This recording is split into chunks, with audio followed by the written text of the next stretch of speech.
What happens when one of the most respected actors in film history sits down for what should have been a routine promotional interview only to realize, almost instantly, that the host across from him didn't bother to learn even the basics about his 40-year career? What you're going to hear is not just another awkward celebrity moment. This is a collision of Michael Strahan's complacency against Denzel Washington's legendary discipline, creating one of the most shocking walkouts ever caught on live television. This wasn't just an interview gone wrong. This was a public masterclass in professionalism, respect, and boundaries. This was a moment a Hollywood icon silently, yet powerfully, exposed the difference between being famous and being truly excellent. And today, Michael Strahan learned something the hard way. Some won't take disrespect, particularly on national TV. It was just another Tuesday at Good Morning America. Sunlight spilling across the massive windows that looked out over Times Square, casting familiar streaks of gold across the set, where millions of viewers began their day. Production assistants ran through their well-practiced routines, adjusting lights, dialing in sound levels, and preparing for a guest segment they knew carried weight. Because today wasn't just any interview. Denzel Washington was coming in. 2 Oscars, 10 nominations, generations of unforgettable roles, billions in box office revenue, a career unparalleled for its consistency, power, and cultural impact. Having Denzel on your morning show wasn't content. It was an honor. Michael Strahan sat reviewing his notes, or at least pretending to. From afar, it looked like preparation. Up close, it was clear he was barely skimming the briefing packet his producers built for him. Still, Strahan was confident. After all, charm had carried him through hundreds of celebrity segments before. Smile, improvise, keep it light. His usual formula. But what Strahan didn't know, that formula doesn't work on Denzel Washington. Denzel's been doing interviews since before Strahan entered the NFL. He has spoken to most serious journalists in the world, people who respect craft and preparation. He can spot in seconds whether someone did their homework or showed up coasting. And Strahan, he hadn't done his homework. Audience members filled in with genuine excitement. Many had grown up with Denzel's films, carried his quotes with them, and admired him as a master of storytelling. The energy was electric. Makeup artists made their final touches. Technicians confirmed all equipment. Everything was ready for a great segment. Everything but the host. When Denzel emerged, the studio erupted. At 68, he moved with quiet confidence and regal composure, as every ounce of respect he was given he had earned on his own terms. His suit was immaculate, his presence effortless yet commanding. Strahan greeted him with his trademark smile, assuming, wrongly, that this interview would unfold just like all the others. The cameras rolled. The audience was leaning in, and in 30 seconds it was clear something was about to go very, very wrong. So Strahan began casually. Let's talk about this new movie. Another drama. Another serious role. Don't you ever get tired of playing the same kind of character over and over? The air froze. To an uninformed viewer, it might have sounded harmless, maybe even playful. But anyone acquainted with Denzel's career, even fleetingly, knew this was a disastrous opening question. It revealed something Denzel immediately picked up on. Denzel's expression changed not dramatically, but unmistakably. A slight shift in posture, a narrowing of the eyes, a firmness in his jaw. It was the look of a man who had endured thousands of interviews, but had just lost patience with this one. I'm sorry, Denzel said calmly, tension hidden just beneath the surface. What do you mean by that? Even the audience leaned forward. However, Strahan did not see the warning signs. He laughed, waving the question away. Come on, man, you know what I mean. You're always a serious guy, the mentor, the wise character. You're stuck in this box. When's the last time you did something fun? The audience shifted. Producers exchanged glances across the table. The disrespect wasn't loud, but it was unmistakable. Strahan had just told one of the most versatile actors alive that he had no range. Denzel clasped his hands, steady and controlled. His posture shifted, a subtle shift that was unmistakable. Anyone who knew him knew. This was warning. Michael, he said softly, I've done comedies.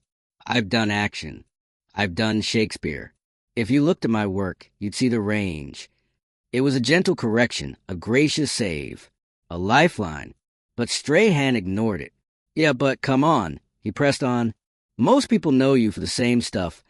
Training Day, Man on Fire, Equalizer. Same energy, right? Now the audience visibly cringed. People came to hear about craft and storytelling, not watch the host argue with a legend about his own resume. Denzel leaned slightly forward, an ominous sign. Michael, he said carefully, have you actually watched my films? Because what you're describing doesn't sound like someone familiar with my work. Strahan laughed, still unaware of the cliff he was dancing on. Of course I've seen your movies, man.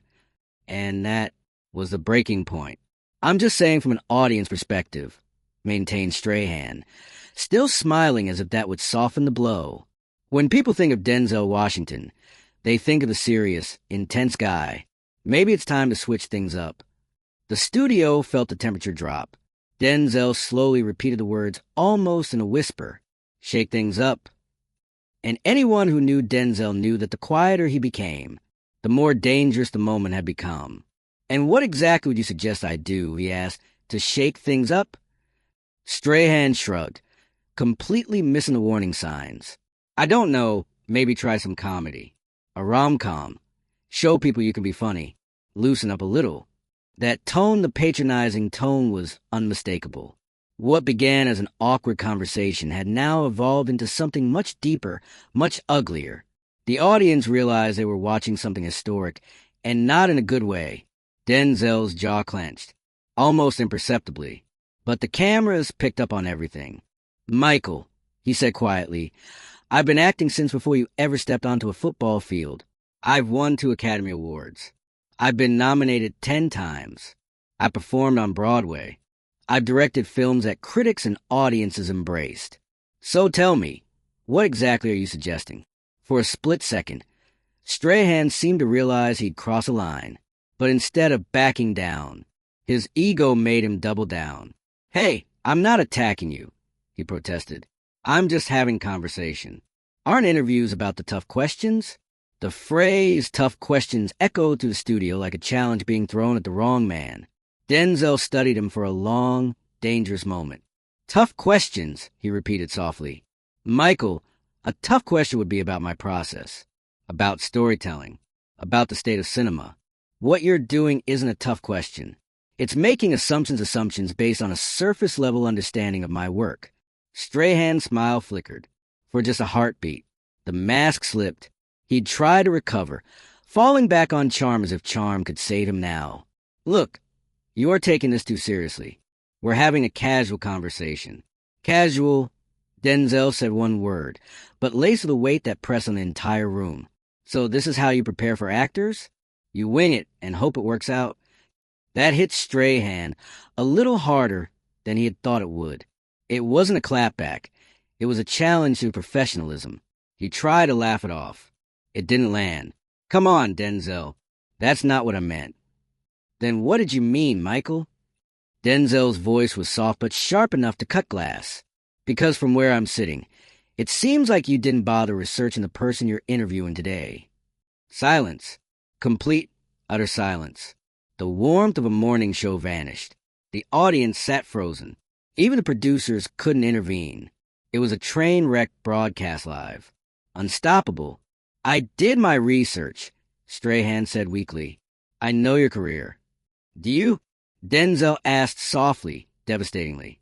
Because a moment ago, you suggested I only play one type of character, which tells me you've either never watched my films, or you're ignoring the diversity of my work for reasons I can't understand.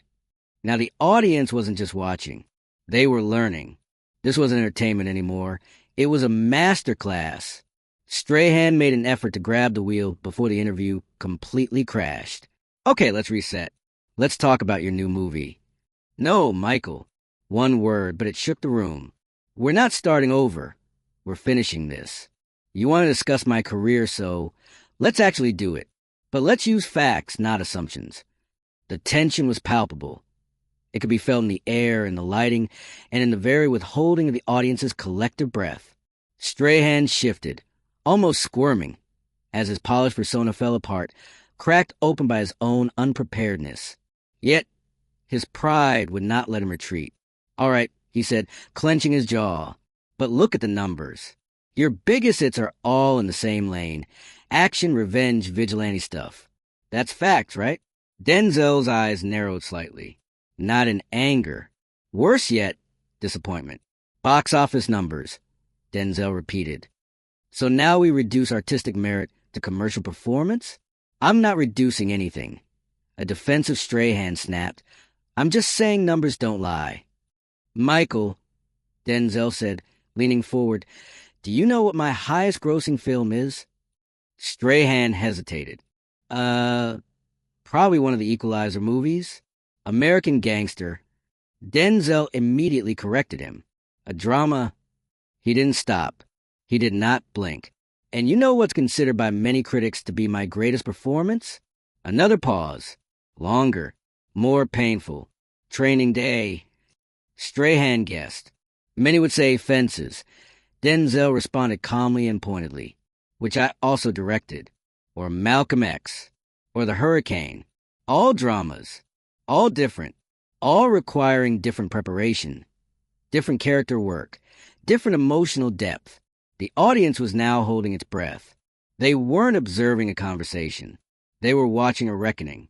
Strahan tried one more pivot, one more escape. "Okay, fair. But I think our viewers want to know what's next for you. More serious roles or something surprising." "Our viewers want to know?"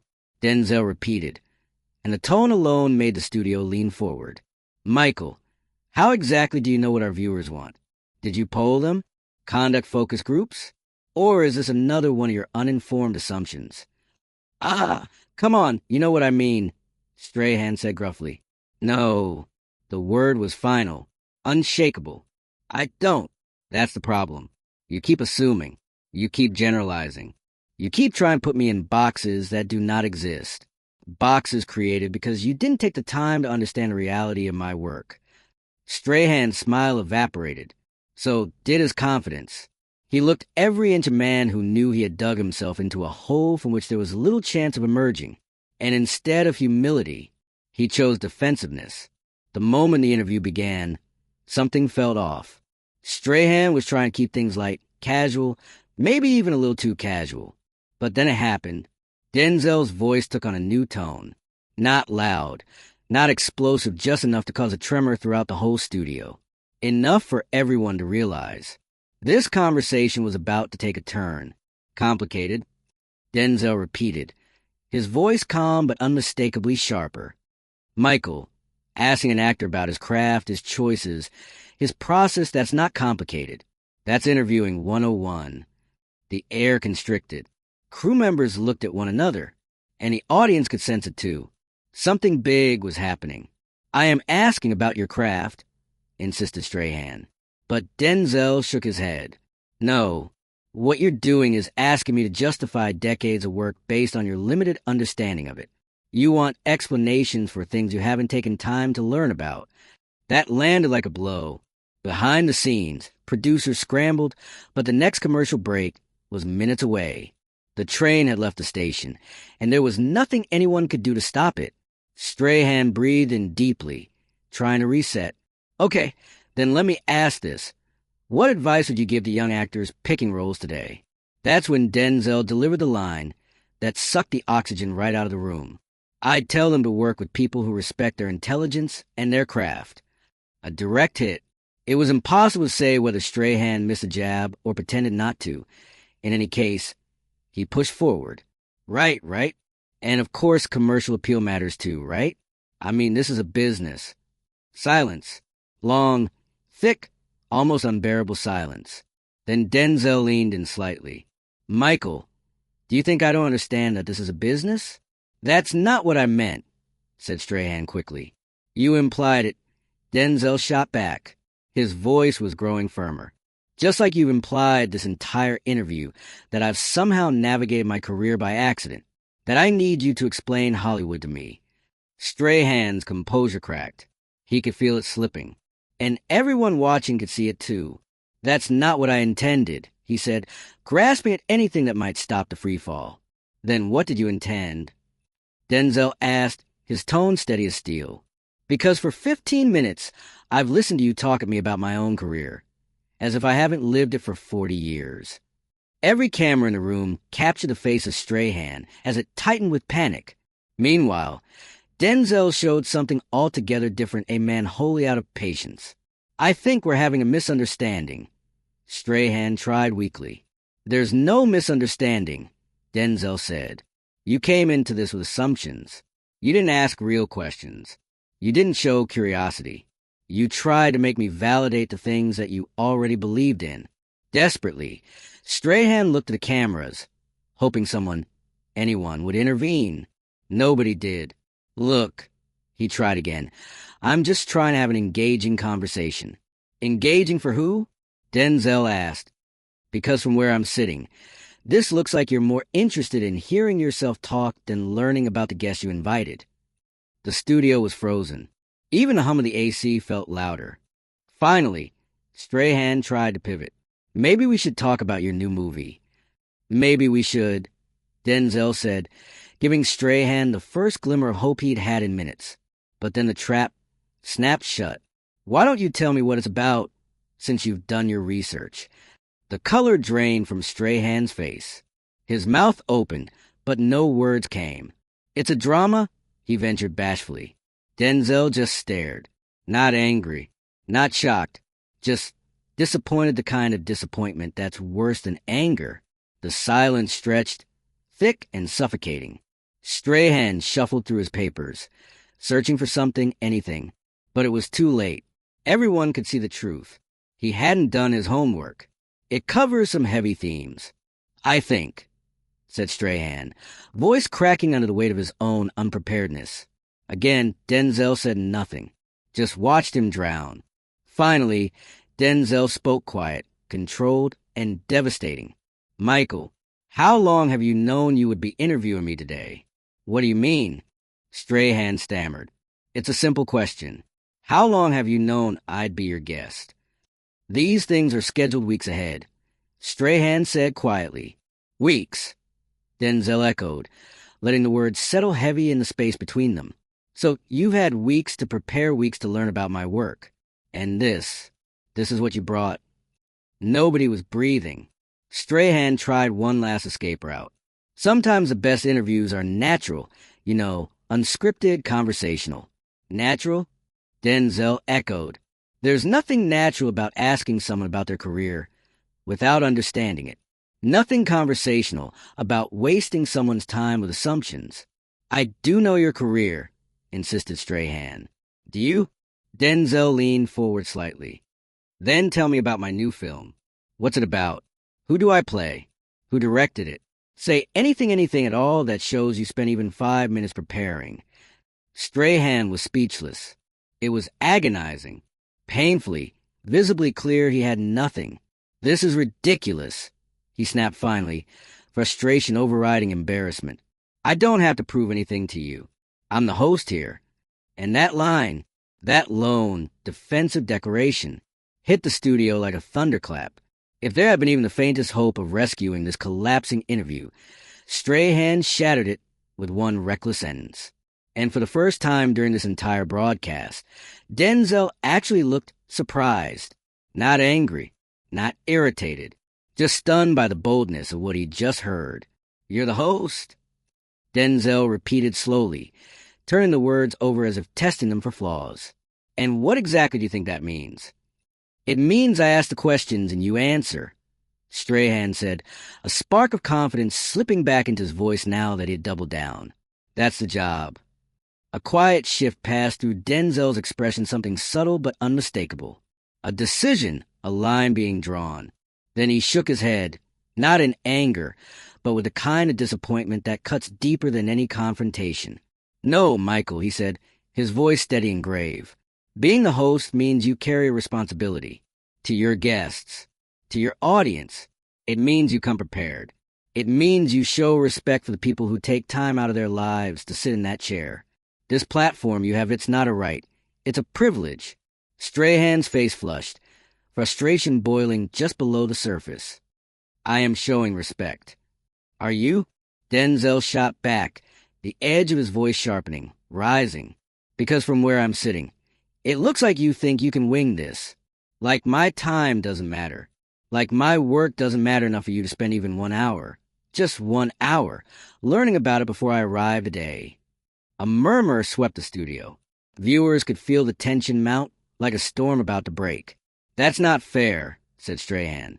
What's not fair, Denzel shot back, his voice stronger now, is inviting someone onto your show and wasting their time with lazy questions and shallow assumptions. What's not fair is having millions of viewers and not taking that responsibility seriously. What's not fair is treating your guests like props instead of professionals. You could have heard a pin drop. This was no longer a form of entertainment. This was a masterclass in dignity, respect, and accountability. And the whole world was watching. Look, I think you're overreacting, said Strahan.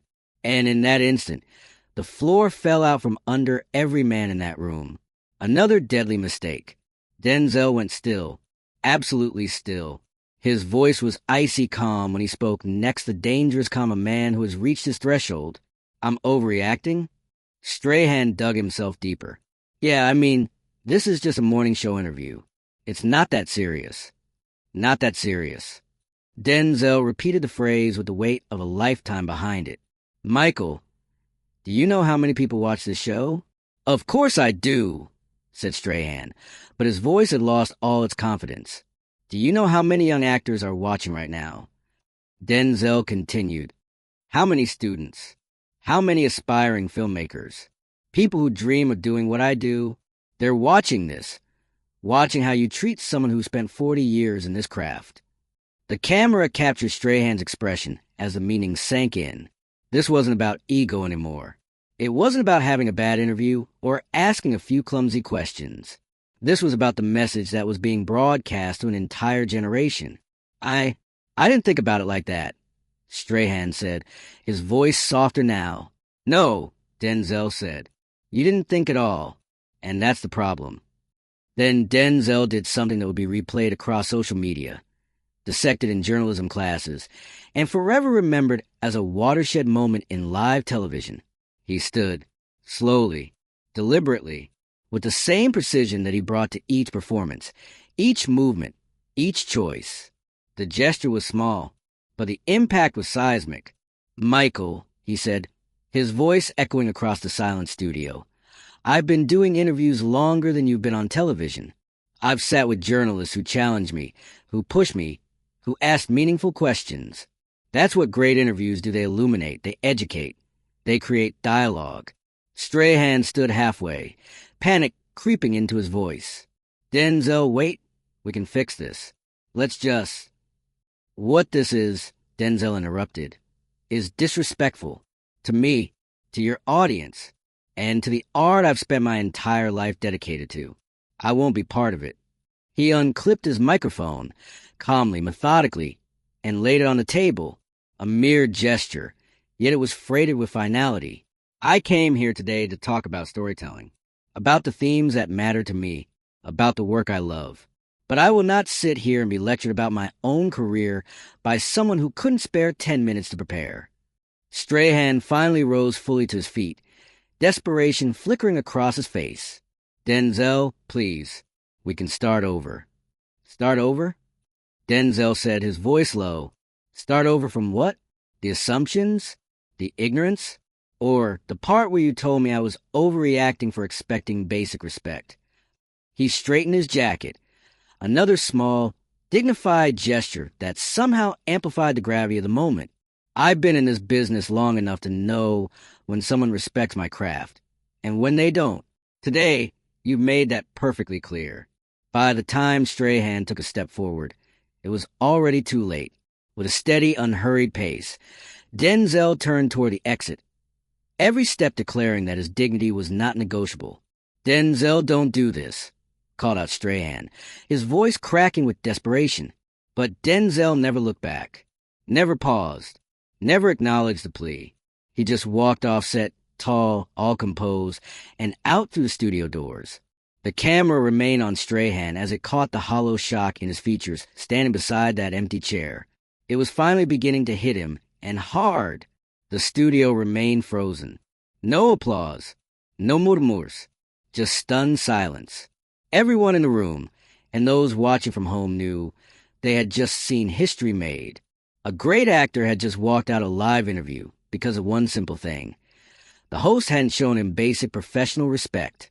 What had started as an everyday promotion of a product had become a milestone, a cautionary tale, teaching moment, and a never-to-forget example of what happened when carelessness collided with excellence.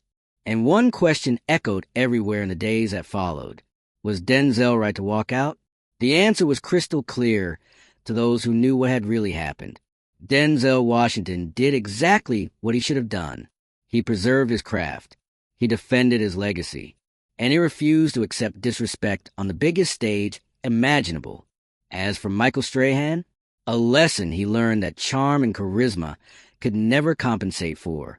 No amount of personality can replace preparation. And respect is something you show, not something you assume you're entitled to. The cameras eventually cut away. But the moment was sealed forever, an indelible reminder of what dignity looks like when it stands up and says, "Enough!"